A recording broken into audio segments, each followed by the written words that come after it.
Had a little storm damage last night.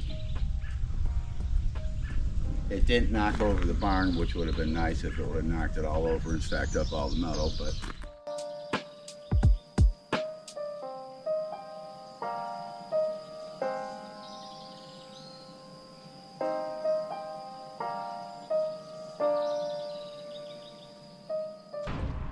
So our work plan for today is to start working through this incredible mess. Got chainsaw,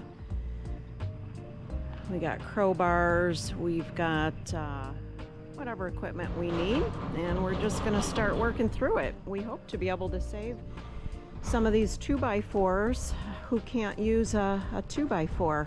So we'll see how bent up they are and how sketchy the rest of the roof is.